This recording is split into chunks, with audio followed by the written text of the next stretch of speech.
Deesa Patan highway પર આવેલ dumping સાઇટની બાજુમાં ગંગાજી વોળામાં અચાનક આગ લાગતા દોડધામ મચી। ડીસા પાટણ હાઈવે પર આવેલા ડમ્પિંગ સાઇટની બાજુમાં ગંગાજી વોળામાં આજે અચાનક આગ લાગતા દોડધામ મચી। ઘટનાને પગલે મામલતદાર, ટીડીઓ અને પોલીસ સહિત ફાયર ફાઇટરની ટીમ બનાવ સ્થળે પહોંચી આગ પર કાબુ મેળવ્યો।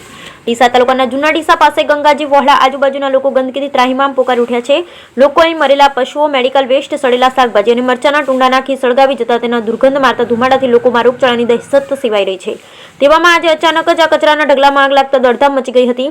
જોતજોતામાં આજે વિકરાળ સ્વરૂપ ધારણ કરતા આજુબાજુના લોકોમાં રૂપ પણ ભયનો માહોલ ફેલાયો હતો। બનાવ અંગે સ્થાનિક લોકોએ નાયબ કલેક્ટરને જાણ કરતા તેમના આદેશથી તાલુકા પોલીસનો સ્ટાફ, ગ્રામીણ મામલતદાર બીજે દરજી, તાલુકા વિકાસ અધિકારી ચિંતન પટેલ, તલાટી કમ મંત્રી હેમંત પંચીવાલા, જૂના ડીસા બીટ જમાદાર ભરતભાઈ સહિત પોલીસ સ્ટાફ અને ફાયર બ્રિગેડની ટીમ તાત્કાલિક ઘટના સ્થળે દોડી આવી હતી અને પાણીનો મારો ચલાવી આગ પર કાબુ મેળવ્યો। ઉલ્લેખનીય છે કે જૂના ડીસા ગામે ગંગાજી વોળાની આજુબાજુમાં અનેક લોકો વસવાટ કરે છે। અહીં ગંગાજી વોળા પાસે અનેક ફેક્ટરીઓ આવેલી છે અને આ ફેક્ટરીમાંથી પણ કેટલાય લોકો કચરો ઠાલવી જાય છે। આ સિવાય કેટલાક લોકો મેડિકલ વેસ્ટ, મરેલા પશુઓ, સડેલા શાકભાજી અને મરચાની ફેક્ટરીઓવાળા મરચાના ટુંડા પણ અહીં ફેંકીને સળગાવે છે।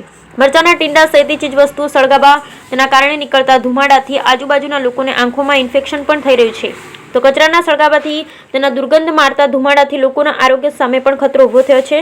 ત્યારે વારંવાર બનતી આગની ઘટનાઓ માટે જવાબદાર લોકો સામે તંત્ર કાર્યવાહી કરે તેવી સ્થાનિક લોકોની માંગ છે। Bureau report, Deesa.